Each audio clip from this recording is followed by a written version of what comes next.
주의 사랑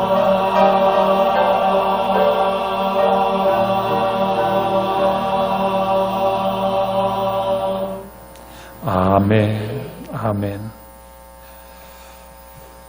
이른 아침 일부 예배로 하나님 앞에 나오시기 위해 서둘러 나오신 여러분들, 하나님이 여러분들의 발걸음을 축복하시기 원하고 오늘 예배 후에 돌아가시는 모든 삶의 현장에 하나님의 성령의 기름 부으심으로 여러분의 삶을 축복하시기를 주의 이름으로 축복합니다. 저는 이번 주에 영화를 하나 봤습니다. 누가 영화를 보도록 이렇게 티켓을 주셔서 가까운 영화관에 가서 국제시장을 둘러봤습니다. 6.25 전쟁, 그리고 독일 광부 파독, 취업, 그리고 간호사 취업, 월남전쟁 참여, 그리고 이산가족, 이 테마를 가지고 전개되는 겁니다. 그럼 이 전체 테마가 뭘 의미하는가는 한 40대 이상 되시는 분들은 이게 이 조국의 가난했던 시절, 그게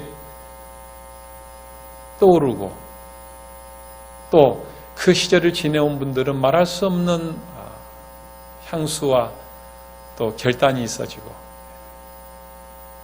가난이라고 하는 코드를 그렇게 이제 큰 테마 4개로 풀어가는 것 같습니다. 구원, 복음, 속량, 의, 이러한 또 테마들은 하나님의 은혜, 하나님의 임재가 타락한 백성에게 있게 하시려고 하는, 하나님과 완전히 결별되어진 관계를 회복하시려고 하는 테마들입니다. 이 단어들을 떠올리면 그렇구나, 나처럼 타락한 죄인을 하나님께서 함께 거하시고 동거하시고 내 안에 임재하시고자 의롭게 하셨고 구원하셨고 내게 그 복음 안에 나타난 의로 나를 그렇게 부르셨구나. 이것이 영화를 보면서 떠오르는 영감이었습니다.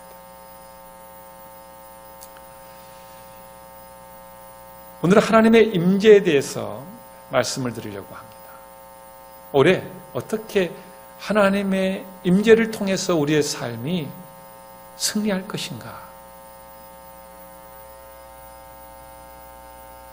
빨리 가시려거든 혼자 가고, 멀리 가려면 함께 가라는 속담이 있습니다. 이 인생의 길이 짧지만은 않습니다. 정녕 하나님 앞에 갈 때까지 이 길이 먼 길이시라면 절대 혼자 가지 마십시오. 하나님의 임재하심이, 하나님과 함께 하심을 통해서 여러분들이 결국 승리하시게 되는 힘을 여기서 얻으셔야 한다는 것입니다. 하나님의 임재의 능력입니다. 이스라엘은 정월 초하루 출애굽합니다. 그리고 3월 달에, 그해 3월 달에 시내산에 도착을 합니다. 그 시내산에 도착을 해서 1년 동안 하나님의 십계명을 거기 시내산에서 받고 또 성막을 만들고 하는 과정이 1년 넘게 걸립니다. 그러다가 출애굽 2년차 2월 20일에 드디어 모든 준비를 끝내고 가나안을 향해서 출발합니다. 그 시내 광야, 시내산 밑에서 가나안 땅 부근 가데스 바네아라고 하는 땅까지 오는데 10하루 걸렸습니다. 이게 얼마나 짧은 거리입니까? 약 4개월이면 온다는 말인 겁니다. 애굽에서. 이 가데스 바네아에 도착을 했습니다. 가데스 바네아에서 모세가 각 지파별로 뽑은 유능한 사람들을 들어갈 가나안 땅을 탐지하고 돌아오라고 정탐꾼을 보냅니다. 거기 갈렙과 여호수아가 포함되었고 다른 10명과 함께 그 땅을 40일 동안을 탐지하고 돌아와서 보고 대회를 갖습니다. 이 보고가 그런데 10명은 우리의 힘으로 그 땅에 들어갈 수 없다고 부정적으로 보고를 하는 거 아실 겁니다. 갈렙과 여호수아는 들어갈 수 있다고 보고를 합니다. 그러면서 10대 2의 보고를 듣고 대다수 거의 모든 사람들이 이 보고자의 비율만큼이나 안 되는 쪽으로 부정적으로 비관하면서 우리는 가나안에 들어갈 수 없겠다고 결정하고 다시 애굽으로 돌아갈 수만 있다면 차라리 그렇게 하자. 차라리 모세 외에 다른 지도자를 세워서라도 우리 애굽으로 다시 돌아가는 게 낫겠다. 난리가 났습니다. 여러분, 우리 합동교단과 통합교단이 갈라지게 된 배경이 어디서 출발하냐 그러면 WCC 문제로 한참 복잡해 있을 때에 WCC가 열리고 있는 회의장에 두 사람을 보냅니다. 가서 WCC의 그 정체성을 파악해서 돌아오라. 그래서 다녀오신 두 분이 극명하게 다른 보고를 합니다.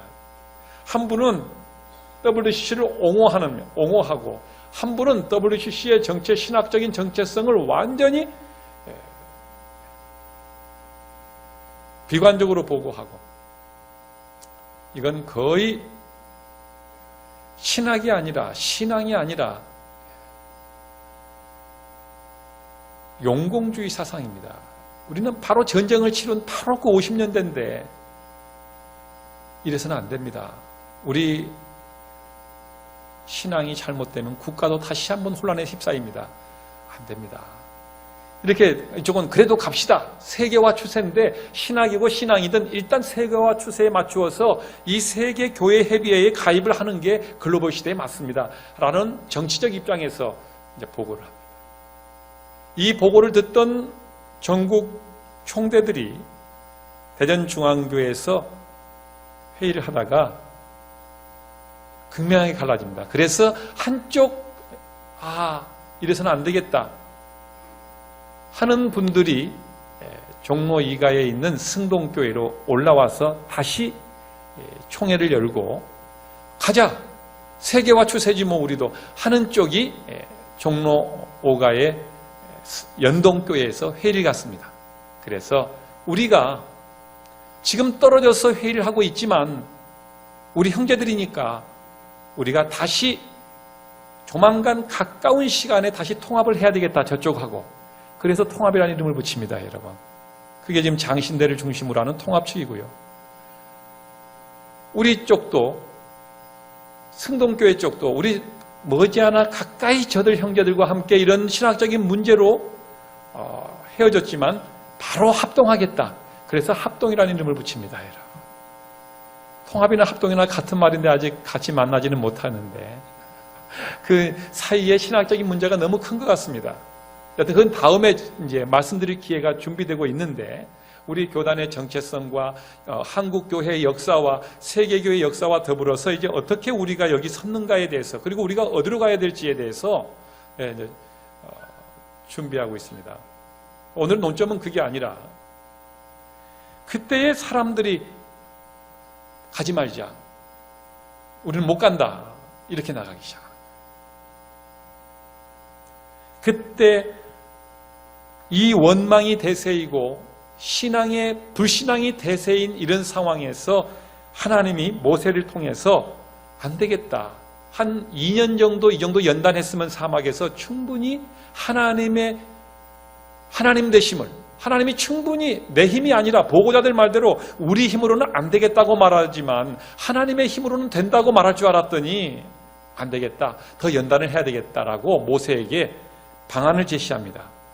민수기 14장 29절에 보면은 20세 이상 된 사람들은 앞으로 갈렙과 여호수아만 빼고 가나안 땅에 못 들어간다. 왜? 그 이유에 대해서 왜 20세 이상이냐라고 하는 이유, 20세 이상 된 사람 자들에 대해서는 무조건 갈렙과 여호수아 외에는 못 들어가는 이유를 신명기 1장 39절에서 이 20살 기준은 아직 자기들 스스로 선악을 구별하는데 충분하게 성숙하지 못했기 때문이다 라고 해석을 해줍니다. 20세 이상 사람들이 광야에서 다 자연사하기까지 앞으로 40년 동안 40일을 탐지했기 때문에 이 하루를 1년으로 보고 40년 동안 광야에서 연단을 한다. 다시 재연단한다. 20세 이상의 성인들이, 불평했던 사람들이 다 죽을 때까지. 이 소식을 모세로부터 하나님이 전해준 말씀을, 메시지를 이스라엘 백성들이 듣고 충격에 빠집니다. 멘붕 상태에 빠집니다.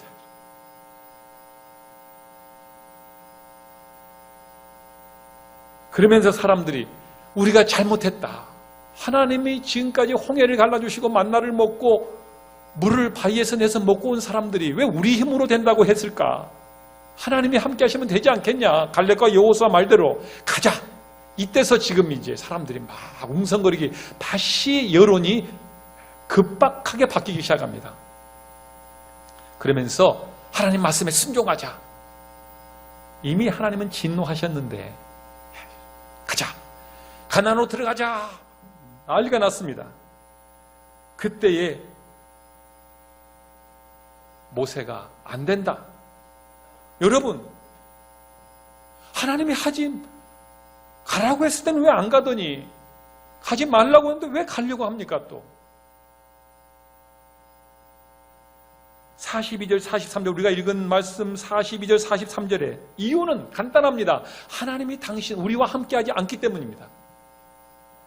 하나님의 임재를 말합니다. 우리는 실패할 겁니다. 지금 우리가 하나님 없이 가나안에 들어가면, 하나님의 임재가 없이 가나안에 들어가면 우리는 실패합니다. 가지 마십시오 하고 백성들을 지금 설득하는데 이 사람들이 우하게 일어납니다. 가자 하고 또 가나안으로 지금 이제 진입을 시도합니다. 임재, 하나님의 있으심, 하나님의 존재가 우리 사이에 있는 것입니다. 하나님이 우리 가운데에 계시는 것을 임재라고 부릅니다. 에스겔서는 이 임재를 직접적으로 표현하고 오늘은 간접적 문구를 통해서 함께 하심이라고 하는 단어를 계속 42절, 43절에서 이 키워드를 말씀합니다. 하나님이 함께 하심, 임재라고 하는 단어인데 더 직접적인 표현을 에스겔 37장 1절에서 여호와께서 권능으로 내게 임재하시고라고 하는 표현을 씁니다. 같은 표현입니다. 드디어 45절에 진입을 했는데 그때에 하나님이 함께하지 않으시자 가나안 사람들과 그 원주민들과 아말렉 사람들이 각기 나와서 가나안으로 진입하는, 하나님의 임재가 없이 가나안에 들어온 이스라엘 백성들을 패퇴시킵니다. 처참하게 쫓겨나옵니다. 가나안에 들어갔다가. 오늘 43절 하나님의 임재에 대한 말씀은, 하나님이 함께 하신다고 하는 말씀은 우리에게 순간적인 상황적인 이야기가 아닙니다. 근본적으로 그리스도인이 존재 방식입니다. 어떻게 그리스도인들이 살고 죽느냐의 문제가 하나님의 임재에 있다. 그리스도인들의 모든 생활 양식들, 예배와 생활과 모든 것들이 하나님의 임재가 있냐 없냐의 문제다. 중대한 말씀을 하고 있는 겁니다. 모세가 지금 가나안 땅에 들어가라고 하는 거 안 들어가도 불순종이고, 가지 말라고 해도 들어가는 건 더 고등 불순종인데, 문제는 이 안에 하나님이 계시지 않기 때문에 자기들 주관대로 사는 것이, 이게 이제 바로 무서운 실패의 요인이었다. 그리스도인이라고 하는 뜻은 성경의 권위를, 말씀의 권위를 자신의 삶의 절대적 우위를 놓고 순종하는 사람을 그리스도인이라고 하는 겁니다. 성도는 말씀이 가라고 하면 가고, 서라고 하면 서는 사람이 성도예요.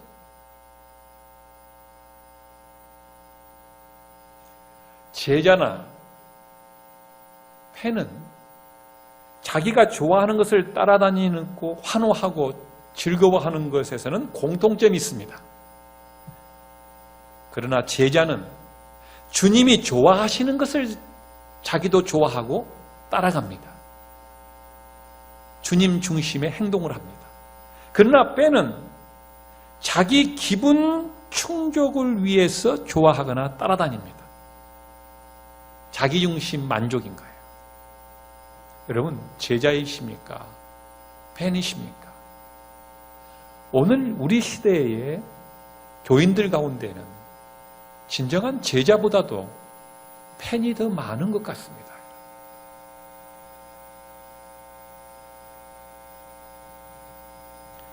신앙생활을 하는 중에 하나님의 임재에 무관심하고 이 임재를 떠나서 살아가는 현대 교회들과 그리스도인들이 얼마나 많은지 모릅니다.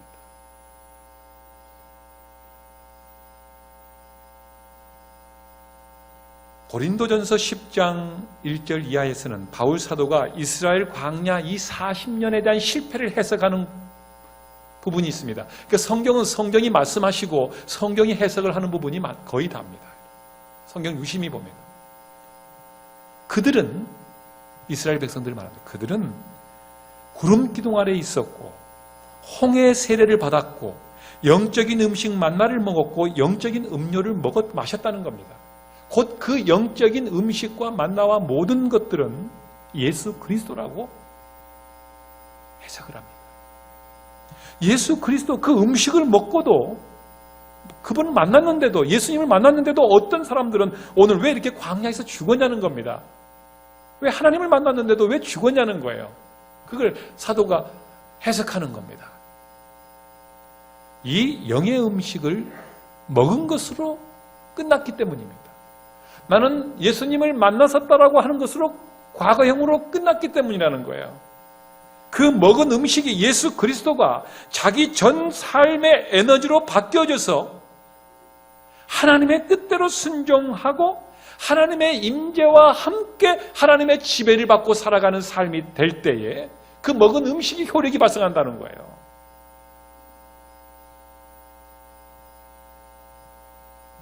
하나님의 임재가 없는 삶이 이렇게 처참한 실패로 마칠 수 있다고 하는, 그래서 하나님의 임재가 그리스도인의 삶의 실패냐 성공이냐를 가름하는 중대한 존재 방식이라는 거예요. 삶의 방식이라는 거예요.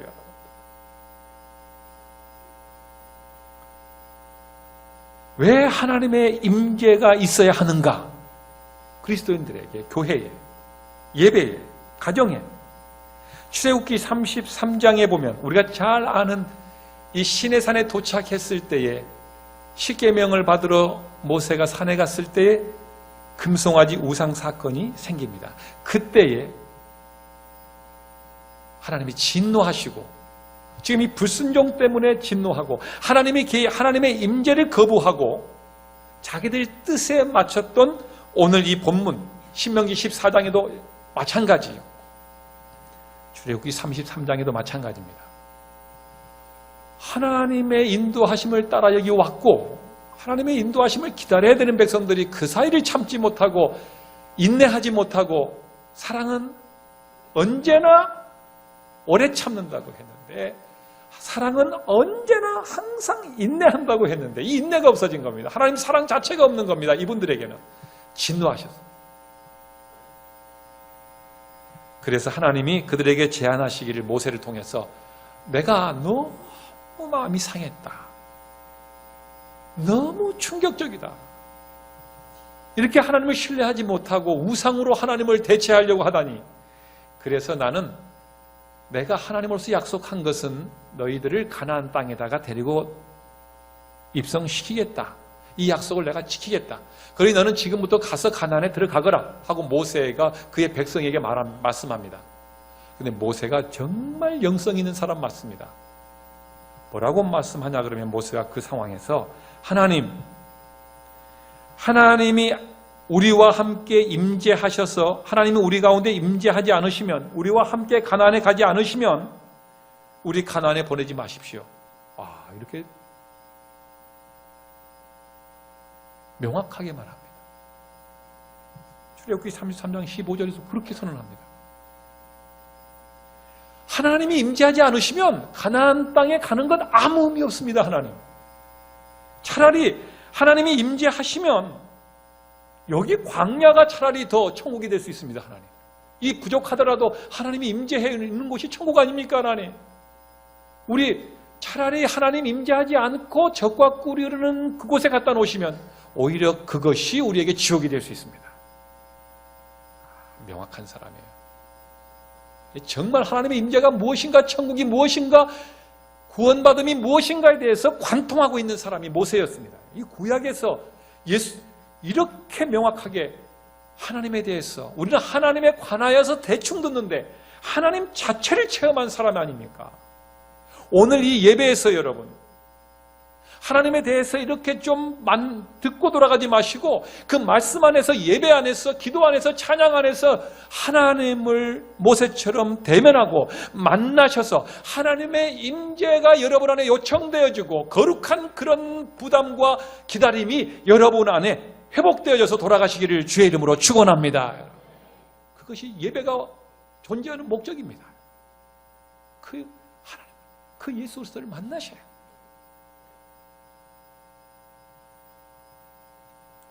가나안은 겉으로 볼 때 모든 척박한 조건은 다 갖추고 있는 땅입니다.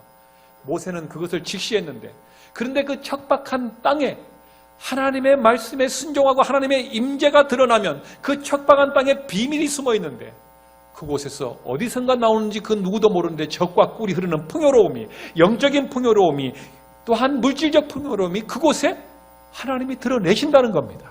하나님의 임재가 있을 때 말입니다.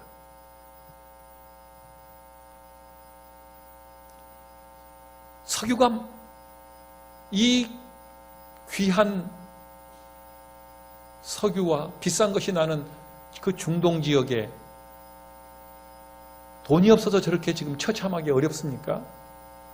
하나님이 임재하지 않는 하나님의 부재 때문입니다. 하나님이 안 계시기 때문이에요. 하나님이 부재하신 가정, 아무리 명예로 성공하고 아무리 돈을 가지고 해도 얼마나 비극적인 삶을 삽니까? 하나님이 임재하시면 그곳이 초막이나 텐트이나 초가집이나 관계없이 그곳이 최고의 행복한 자리가 된다는 사실입니다. 하나님의 임재의 문제예요. 그래서 하나님의 임재가 필요하다는 거예요. 하나님이 부재하시면 여호수아 7장에서 아이성 싸움에서 보여줍니다. 하나님이 임재하실 때 이스라엘 백성은 한 게 아무것도 없었어요. 그냥 여리고성을 돌라고 해서 열쇠바퀴를 돌았을 뿐입니다. 그리고 함성을 지르라고 해서 함성을 질렀을 뿐인데 성이 무너졌거든요. 근데 그보다 훨씬 더 약한 아이성에 올라갔다가 하나님의 임재가 없이 자신감 있게 자기들 힘으로 올라갔다가 처참한 패배를 당합니다. 하나님의 부재가 얼마나 위험한 것인가. 우리의 삶에 우리가 무엇을, 어떤 본질을 그리스도인이 구해야 되는가에 대해서 말씀해 주는 겁니다. 다윗의 인구조사가 왜 하나님의 진노를 샀습니까?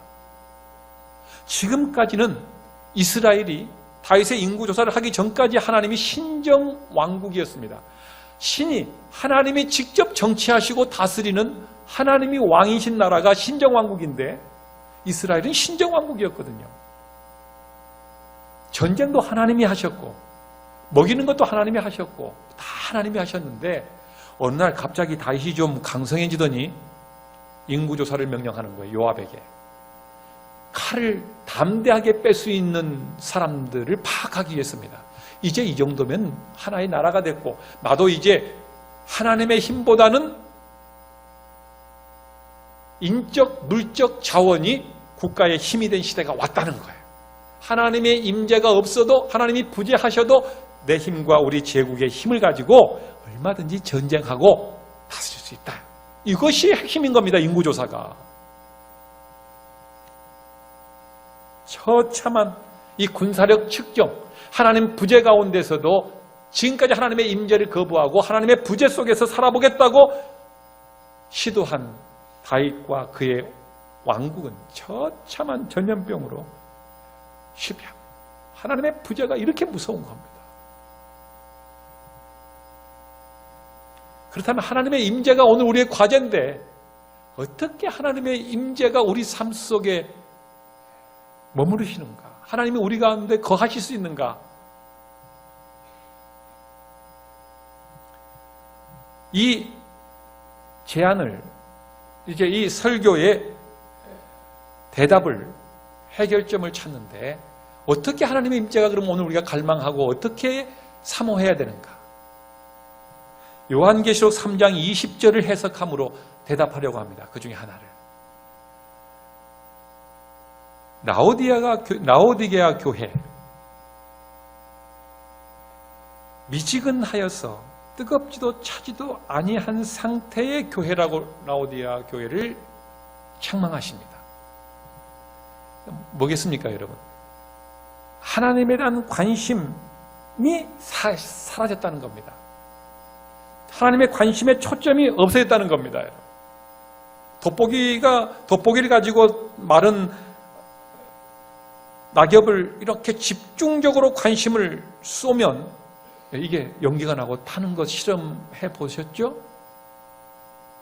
지금 이게 없다는 거예요, 라오디게아 교회에. 그래서 이게 관심이 집중되면 뜨거워집니다, 여러분. 그 열량이 한 곳에 모이기 때문이죠. 라오디게아 교회는 이 관심, 하나님에 대한 집중이, 열정이, 에너지가 없어졌다. 그래서 뜨겁지도 차지도 않는, 그래서 하나님의 임재가 떠나 있는 교회. 하나님의 임재가 부재 상태예요.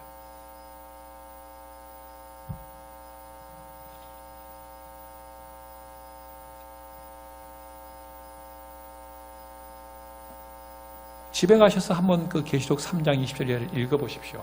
거기 보면 이분들이 착각을 하고 있는데 육적인, 물질적인 조금 부요함을 가지고 자기들은 부자라, 부요한 사람이라고 스스로 위로하면서 영적인 헐벗음과 영적인 이 가난한 상태를 물질적인 것으로서 아니하고 말고 있다는 겁니다. 지금 이 라오디게아 교회가 말입니다.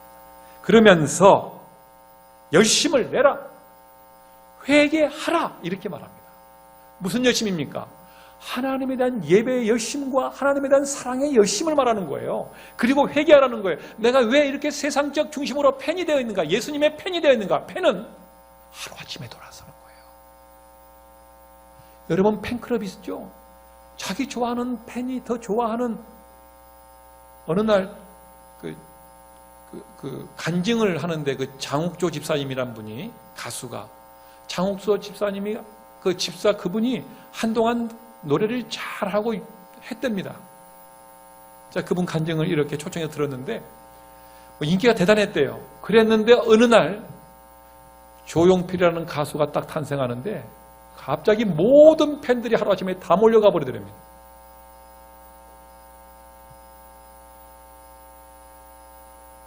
예, 팬은 그래요, 팬. 이걸 팬이라고 부르는 거예요. 팬은 언제든지 대상을 자기가 요구하는 대상으로 수시로 바꿀 수 있는 거예요. 우상으로 바꾸든 하나님으로 바꾸든 바꿀 수 있어요. 이게 팬이에요. 제자는 죽어도 깨어나도 못 바꿉니다. 이분을 죽을 때까지 따라가겠다는 게 제자입니다, 여러분. 그래서 그렇지 않고 자기 부유와 세상적인 것들로 하나님을 대체하고 있는 라오디게아 교회. 그래서 하나님의 임재가 교회 안에 머물지 않고 그들의 삶의 부재한 상태에 있는 것을 회개하라는 겁니다. 하나님께 다시 회개가 뭡니까? 돌아가는 거거든요. 하나님께로 돌아오라는 거예요. 그러면서 하시는 말씀이 내가 문 밖에 서서 기다리노니 내가 열면 내가 그에게로 들어가 그와 더불어 먹고 그도 나와 더불어 먹겠다. 지금 이 말씀은 전도할 때 쓰지 않습니까? 근데 의외로 그 말씀이 아니라 라오디게아 교회 이 문맥 속에서 지금 예수님은 그 교회와 그 사람들 상태에서 임재하지 않고 그들의 바깥에 계신다는 겁니다. 그러나 예수님은 그들을 사랑하셔서 계속적으로 임재를 요청하고 있고 임재하고 싶어 하신다는 거예요. 그러니 너희들이 회개하고 열심을 내고 하나님께로 다시 돌아온다면 내가 너희들 가운데 임재하고 싶다고. 이 말씀이 바로 이 말씀이에요.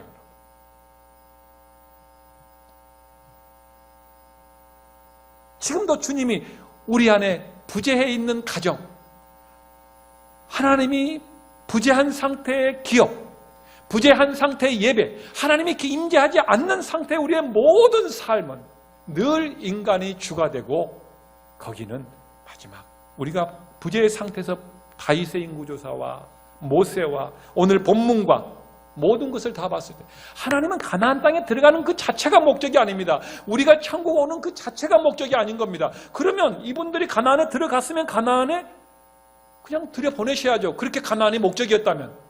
가나안에 있는 목적이 그들과 함께 하나님이 임재하시고자 하는 것이었고, 천국에 우리가 왜 가는 겁니까? 하나님을 여기서는 거울로 보는 것처럼 희미하지만 거기서 하나님을 대면하고 보고 우리 전체 모든 삶에 어떤 것 하나라도 이제는 하나님의 영광이 아닌 것 없도록 그분을 영화롭게 하고 영광되게 만나 배우려고 천국 가는 거 아닙니까? 우리 잘 먹고 잘 살려고 생명강수 먹고 오랫동안 살려고가 아니에요. 오직 그분의 영광만을 위하는 바로 그곳이 이 지상에서는 부족하기 때문에 천국에 올라가는 목적이 그것입니다, 여러분. 오늘 그리스도인의 사명과 삶이 하나님의 임재라고 하는 사실이 여실히 드러났습니다. 오늘 사랑하신 여러분의 삶 가운데 하나님의 임재가 충만하셔서 늘 승리하시는 하나님이 우리를 구원하신 목적을 다 해드리고 창조의 목적을 다 해드리는 우리 교회와 성도님들 되시기를 간절히 축원합니다. 또 하나의 비결은 자기 포기입니다. 자기 포기할 때에 임재하십니다. CCC 창립하신 빌 브라이트 목사님 묘지의 비문은 간단하게 적혀 있습니다. 예수의 노예, 이렇게 적혀 있습니다. 좀 거부스러운 용어죠. 노예라는 단어가 우리를 불편하게 합니다, 사실은. 그래서 종이라고 하는 단어는 그래도 성경이 분명히 그렇게 썼는데 우리가 좀 순화해서 종이라는 단어, 종이나 노예나 같은 단어입니다, 여러분. 같은 의미예요. 종, 노예. 노예는 주인의 말씀이 가라면 가고 멈추라면 멈추는 거예요. 이게 그리스도인이고, 그래서 우리는 그리스도의 노예입니다. 이건 대단한 게 아니에요. 그 빌 브라이트 목사님의 묘지 비문이 대단한 거 아니에요. 당연히 우리도 그래야 되는 건데 그러지 못하기 때문에 그게 지금 뉴스가 되는 거 아닙니까? 바울 사도와 야고보 사도는 각각 자기의 서신 로마서 1장 1절과 야고보 1장에서 자기들을 그리스도의 종, 그리스도의 노예라고 딱 단언하고, 나는 그리스도의 노예로서 이 성경을 쓴다. 그러면 나는 내가 이 성경을 쓰는 게 아니라 노예로서 하나님께서 적으라고 해서 우리에게 보내고자 하는 소식을 전하는 것뿐이다. 그러니 나에게 영광을 돌리지 마라. 그 얘기예요, 여러분. 그리스도의 노예. 내가 그분의 말씀에 순복하고 노예가 될 때에 비로소 하나님이 임재하시기 시작합니다. 내 삶이 달라지기 시작합니다. 막혀있고 어눌하고 답답하고 꼬였던 내 삶이 그때부터 기름을 친 것처럼 성령의 충만한 가운데에 행복이, 불행 끝이 시작된다는 뜻입니다. 하나님의 임재예요. 임재의 능력이에요. 그래서 시편은 우리 각자의 척박한 인생의 광야에서 어떻게 적과 꿀이르는 이런 부요한 삶을 살 것인가에 대해서 말씀하고 있고, 시편 1편은 시편 150편 전체를 요약한 것입니다. 서론입니다. 시편 150편은 성경 전체 어떻게 인간이 적과 꿀이르는 삶을 살 것인가, 영적으로 육적으로, 그것을 말씀합니다. 핵심은 시편 1편 2절에 있습니다. 하나님의 법을 즐거워하고 그 법을 주야로 묵상하는 것입니다. 주야로 하나님의 법을. 그게 무슨 말이냐? 그분을 라오디아 교인들이 실패한, 하나님의 임재에서 실패한 것 반대로 그분을 너무 사랑해서 그분의 말씀을 왕의 명령, 어명으로 받고 그 어명이 행해라도 왜곡되어 전달될까 봐 그 어명을 계속 주야로 읊조리며 외우며 암송하며 그 후대에게 전하고 자기 삶에 실천하는 이 종으로서의, 노예로서의 말씀을 대하는 태도, 그것이 이루어지면, 그 순종이 이루어지면 하나님이 임재하십니다.